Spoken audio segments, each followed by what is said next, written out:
From the Gospel of Matthew. At that time, Jesus put another parable before the crowds, saying, "The kingdom of heaven is like a man who sowed good seed in his field. But while everyone was sleeping, his enemy came and sowed weeds among the wheat, and went away. So when the plants came up and bore grain, then the weeds appeared also.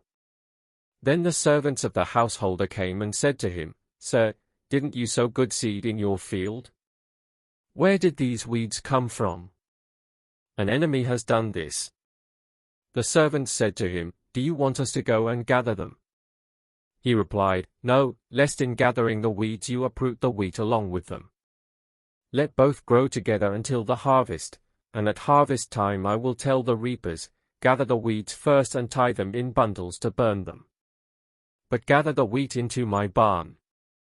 He put another parable before them, saying, 'The kingdom of heaven is like a grain of mustard seed, which a man took and sowed in his field. It is the smallest of all seeds, but when it has grown, it is the largest of garden plants and becomes a tree, so that the birds of the air come and make nests in its branches.' He told them another parable. 'The kingdom of heaven is like yeast, which a woman took and mixed with 3 measures of flour until it was all leavened.'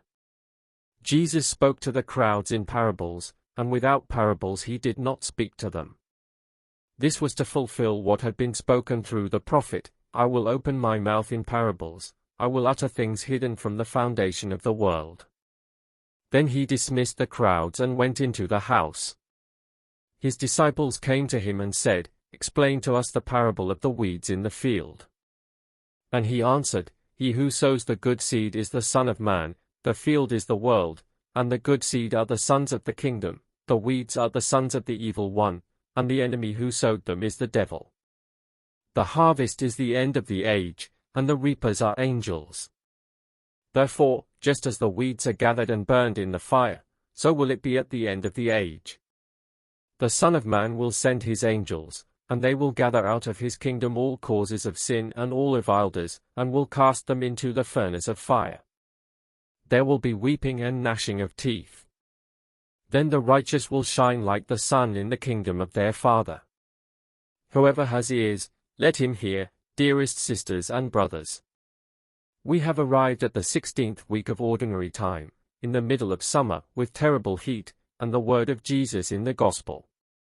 He continues to speak to us in parables through these little stories with which Jesus wants us to understand his message. Indeed, the Gospel concluded precisely like this, 'He who has ears, let him hear.' And we, even disturbed by this heat, want to open our ears to listen to the word of the Lord, to understand what we have heard through the parables today, 3 of them, after listening to the parable of the sower last Sunday and before listening to 3 more next Sunday, the 7 parables that make up Jesus' discourse in parables. We really want to get to work, so that in our hearts and minds this message of Jesus can be fully understood and put into practice. The most important of the 3 parables, given the material space the evangelist Matthew dedicates to it, is certainly the first, that of the weeds and the good grain. To this, Jesus then associates 2 other very brief parables, that of the smallest of seeds, the mustard seed, which becomes the largest bush in the garden, and that of the yeast, capable of leavening 3 measures of flour, that is, over 40 kilos of flour. The parable of the weeds and the wheat opens with the figure of the sower who goes and sows good wheat in his field, sowing beautiful wheat, just as God at the beginning of creation had created all things good, very good. All beautiful, very beautiful things, just as Jesus, with his message, with his gospel, wanted to create a good world, a beautiful world. Thus this sower sows only beauty and goodness in his field. Therefore, only goodness and beauty should arise. But the parable presents us with another protagonist, an enemy of the landowner, who at night, while everyone else is asleep, goes into the field and sows among the good wheat, the beautiful seed, also the seed of weeds. Indeed, the Greek text speaks of weeds in the plural, because the forms of evil present within us and around us, in the world we live in the church we live in, are many. The forms of good and beauty we can experience are many, and the forms of evil are many. Why does Jesus use the example of the weeds? Because it, in its first sprouting, is completely similar to the good wheat plant, to the plant that produces the beautiful seed, and therefore at the beginning the wheat and the tares can be easily separated and confused. It is only as we grow, it is only when we approach harvest time, the reaping, that the clear difference between the good seed and the weeds becomes apparent, even in terms of color. The good seed, the ear of good wheat, is blonde, golden, while the ear of weeds is black. It's ugly to look at and it's dangerous because it's also a bit poisonous and a bit hallucinogenic, so we must be careful of this enemy, but try not to place it outside of ourselves. Who knows who this enemy will be? Who knows who we will have to deal with? This enemy is first and foremost within us. It is within us that good and evil coexist, the good seed and the weeds. St. Paul, but many other figures both within the Bible and throughout history have reminded us of this. St. Paul said in his letter to the Romans, "I see the good, I approve it, I recognize it, but sometimes I do the evil I don't want." I understand what the good grain is, St. Paul is telling us, but sometimes I choose the weeds. This is what we must avoid, this is what we must be careful of. Dear brothers and sisters, we must avoid falling asleep, we must avoid lowering our defenses, we must avoid turning off the alarms. Who warn us against this enemy who wants to change our points of reference, who wants to make us choose weeds instead of good grain, death instead of life? The problem of evil, the presence of evil within the life of each of us, in the world and in the church, has always challenged people of every age and place. But now we cannot address it with a philosophical lesson. We must simply realize that evil exists, it is present in the world and in the church itself, but we can defend ourselves from it.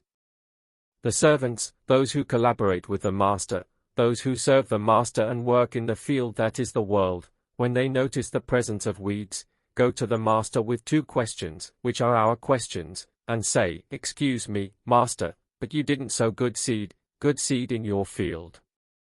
Where do weeds come from? Isn't it that the problem is in the seed? Isn't it that instead of sowing only good, you also sowed a little evil?"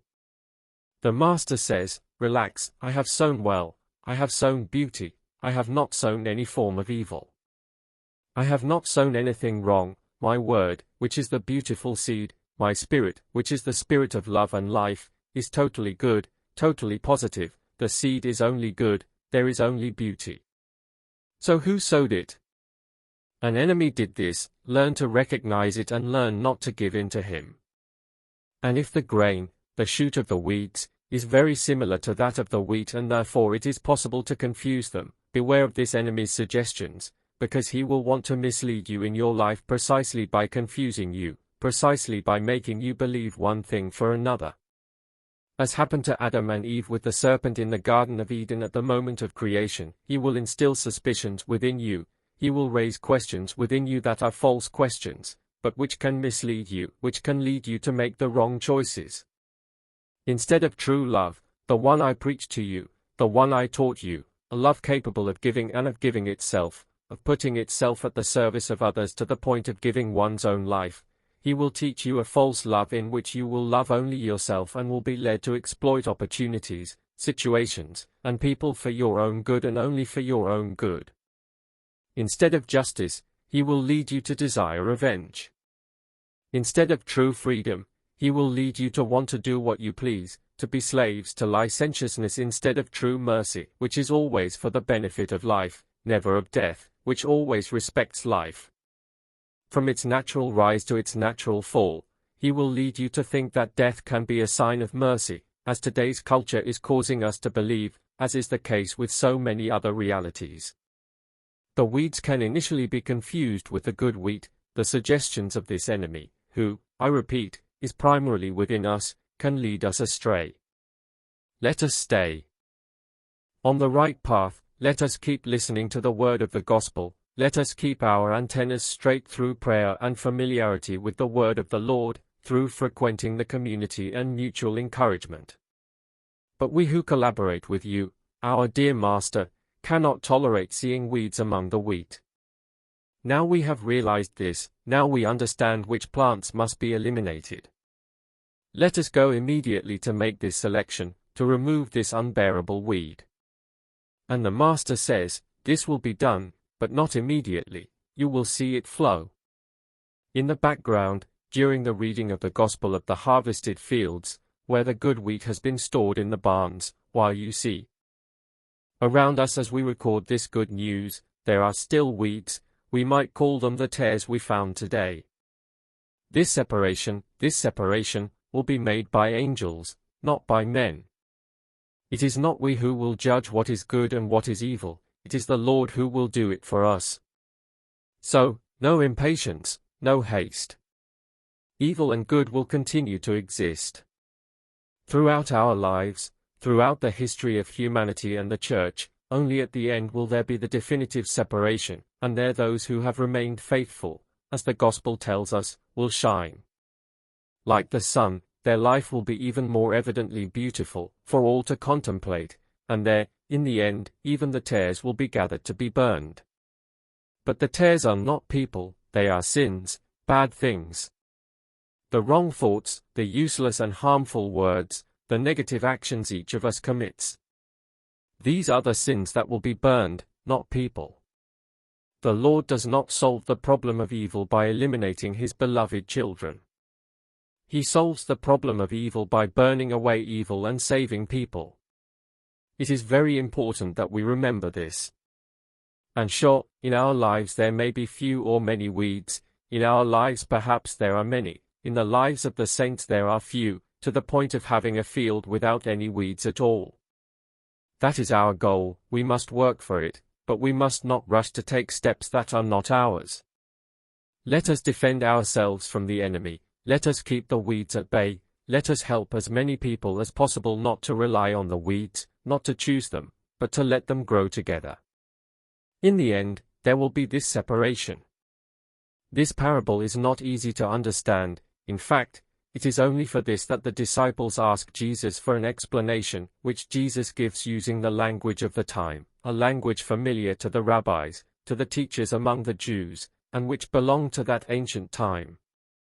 It is a harsh language, a strong language that uses very disruptive images, but which only served to restore courage, to awaken communities that perhaps after a few years of enthusiasm were falling asleep, just as happens to us and our communities. And so this is what we take from the parable: the need to wake up, the need to return to familiarity with the Word of God, to familiarity with the celebration of the Eucharist, to familiarity with the witness of charity, and then the other two very small parables, that of the mustard seed, which is the smallest of all the grains. Less than half the size of a grain of wheat, which nevertheless produces the largest bush in the garden. Of course, the mustard bush doesn't steal your eye, it's the cedar of Lebanon that steals your eye, which is over 100 meters tall, while the mustard tree in its full splendor reaches 2.5 meters, 3 meters in height. This is why the prophet Ezekiel compared the Jewish people to the majestic cedar of Lebanon, because the Jewish people were supposed to be the best, the greatest, the most beautiful in all the earth. Jesus says, come down a little, become more humble, reconnect with the earth. You must be like the mustard tree, you mustn't aim to emerge, you mustn't aim to be the greatest, you must aim to bear fruit. 6. One plant of the garden. 6.